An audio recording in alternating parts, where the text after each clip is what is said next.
one of the main reasons dating feels so uncomfortable, because there you are on the first date and you come up to the restaurant, and do you open the door? Will she appreciate you opening the door? Will she think it's sexist that you open the door? I say, if you enjoy opening the door, go ahead and open the door. And if she doesn't like it, then you might have an interesting conversation. Hi, and welcome back to our channel. I'm Genevieve Gresset, and new viewers might recognize me from Married at First Sight in the UK. And today I'm here with Dr. Avrum Weiss. He's a speaker, psychologist, and award-winning author of Hidden in Plain Sight. And we're very excited to hear your expert opinion, Dr. Weiss, on men's emotional lives. And this week's topic, I'd love to discuss the pressure men feel to provide for their partners. Now, this goes off of your article that you've recently written for Psychology Today about men being caretakers. Yes. And there seems to be an enormous amount of pressure on men's shoulders to provide for women in a heterosexual relationship. Yes. And I really wanted to understand, where does that come from in your opinion? It comes from this an interesting area of research called fragile masculinity. And the idea is that for men, masculinity is not a given, but rather something that they're expected to earn and that is always subject to revocation. So anytime someone perceives you as more feminine, it sort of lose all the ground you gained in being seen as a genuinely masculine person. And one of the elements or components of masculinity in our culture is that men are expected to be without needs themselves and to take care of all the needs of their family, women, children, anyone who's in their family. And that the reason it's so intense for men and why their reactions can be so strong is that any distress on their partner, if their partner is upset about anything, it can feel to men like an indictment of themselves, a failure, if you will, of their role as a man.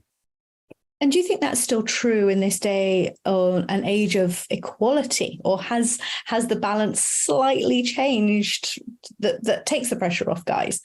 I'll give you the slightly. Okay. Actually, in an ongoing conversation would be a polite way of saying it, with the editor at Psychology Today, who's been saying to me that she thinks these ideas are dated.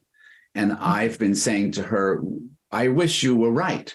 I wish that were true. And maybe slightly, maybe things are changing. But one interesting piece of data which contradicts that is that, and it's counterintuitive, but that couples in their 30s actually have less egalitarian relationships than couples in their 60s. Wow. Now that really surprises me. That really, really surprises me. Is that couples, when we're talking about the couples in their 60s, are we talking about couples who are newly created couples or existing couples? Because I'd get it if it was couples who have sort of gone off, they've got divorced and they've got together again and they come together later on in life. That would make sense to me. But the bit of the couples perhaps having been together maybe 40 years doesn't make sense to me. I don't know the answer. I'd have to go back and look at the original study, but I'll tell you a way that it might make sense. And when I was in my 30s, I thought I knew everything too. And I think that the practice of having an egalitarian relationship is harder than the theory. And I think what happens in a lot of couples is that social roles go this way, and also income inequality goes this way. So the question I always ask couples about this is, when one of your children is sick, who stays home with the child? And if you divide that, then you really do have an egalitarian relationship. But most people go with the person who earns less is the one who stays home. In other words, what's going to cost the family less money for who to stay home? My guess about couples in their 60s, although they were socialized and raised in I guess it would probably be the 60s or the 50s, is that it takes decades to learn this stuff, that you have to sort of bump your head against it time and time again. And that after you've been together 20, 30, 40 years, maybe it takes that long to kind of figure it out. Wow. Yeah. I didn't even think of it like that, but that Me makes either. sense. That makes total sense. And one of the things when I was reading your article, you talk about, I mean, I love the love languages as well. And I know you and I have had many conversations about love languages. Yes. And you talk about the acts of service being perhaps the most prominent one from a man's perspective when it comes to a relationship. Yeah. How does that play out, and how do we recognize that in modern day relationships? Well, let me add one piece to what you said, which is you said from a man's perspective, but I think from a woman's perspective as well. I think that women are taught to look for acts of service as acts of love. And there's a positive side and a not so positive side from that. The positive side is that works out well. If women are looking to feel loved in the way that men are comfortable expressing love, that's a good match. The not so well side is the sort of darker side, which is women sometimes believing that that's all men are capable of, that they're not capable of being emotionally intimate. And so acts of service are kind of the best you're going to get. And you might as well learn to enjoy it because that's all men are capable of. That part I would disagree with. So do you think that women are using the acts of service instead of allowing their men to be emotionally expressive within the relationship?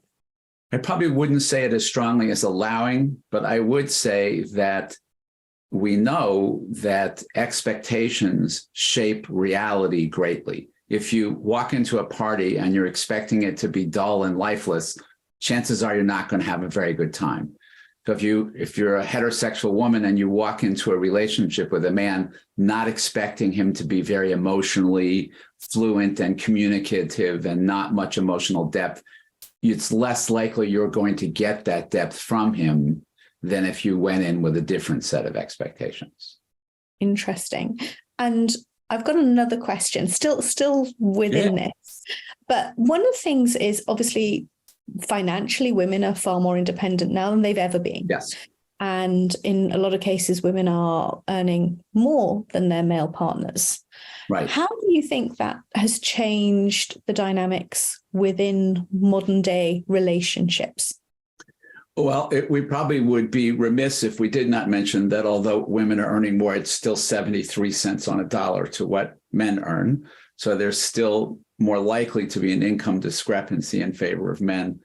I think it has influenced the basic fact of marriage in that women typically are the ones who are more interested in marriage, and women are less interested in marriage than they used to be. And what the research suggests is that without the economic incentive, or with less economic incentive, women don't see marriage as favorably as they used to. Interesting. And how can men move away from the need to be solely a good provider and begin taking on more of the caretaker role? It's a tough one because it's an internally generated need, so it's not very amenable to women's reassurance. So women frequently will say, I never told him I need him to protect me. But the need sort of persists in men regardless. And I think the way I would answer your question is that the more other kinds of exchange, intimate exchange there are between the couple, the less reliant probably they will be on that traditional form of expression of caring and love. So the more emotionally open, the more conversation they have, the more other ways they're close, the hope would be that they would be less reliant on that. But it's interesting because whenever I'm talking to women and trying to get to the bottom of the values that they're looking for and the qualities that they're looking for in a man, it's that feeling safe and secure that comes up time and time again. Absolutely. And that's still perhaps the number one thing that women ask for, is that safety and security. So men really can't almost let go of that protector. It's a dance. I wrote an article, I think that is titled, Who Gets Up in the Middle of the Night in Your House? And I was prompted to write it because there was a noise in the house in the middle of the night. I did not hear it. I slept through it. My wife heard it, was anxious. She poked me and said, I heard a noise.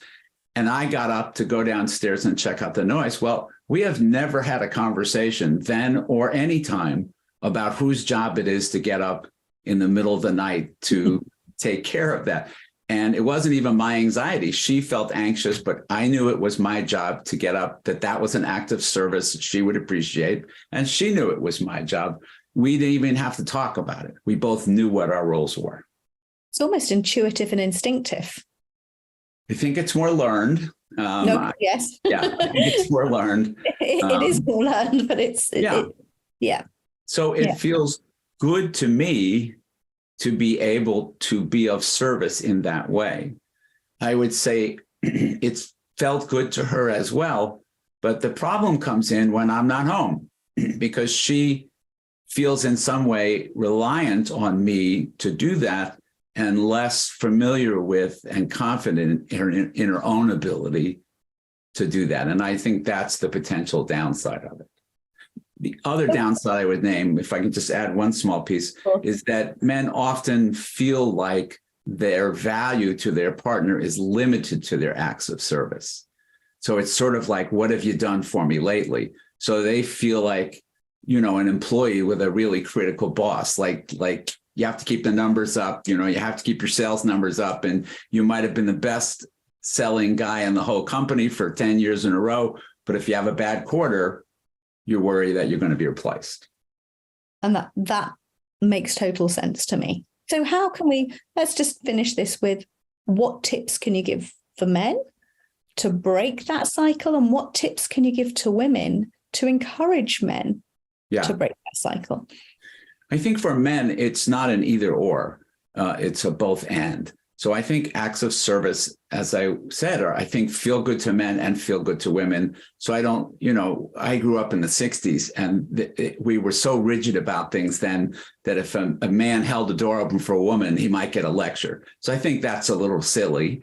And since it feels good generally to men and women, I like opening doors for my wife or any other person, actually, for that matter. Feels good. I don't think it's either or, you have to drop that, but you might want to supplement that by talking with your wife about other ways in which she cares about you, values you, cherishes you, relies on you, besides just opening doors. That's probably an important conversation to have if you're starting to date someone, is to understand that female-male dynamic as well. Absolutely. And that's why that's one of the main reasons dating feels so uncomfortable, because there you're on the first date and you come up to the restaurant and do you open the door? Will she appreciate you opening the door? Will she think it's sexist that you open the door? I say, if you enjoy opening the door, go ahead and open the door. And if she doesn't like it, then you might have an interesting conversation. I completely agree with you. And we always get lovely feedback when men do open the doors and they do these acts of chivalry and acts of service. Women always comment on it. So I wholeheartedly encourage people to keep doing that. And for women to thank a man as well. Yes. Women have to be grateful and say thank you and not just expect it. Absolutely. I think that's a critically important thing that you're naming, because when it becomes taken for granted and expected, then it's not appreciated, then it doesn't have nearly as much value. Yeah, absolutely. Avrum, as always, wonderful talking to you. We could talk for hours. We have talked for hours, but we could chew this one over, I'm sure, and dissect it a lot more, but we are limited on time. And I just want to say thank you, as always, for your wonderful words of wisdom. And as always, please support us with what we do. If you'd like to tell us what sort of topics you want us to talk about, then feel free to contact us at matchmakingcompany.com.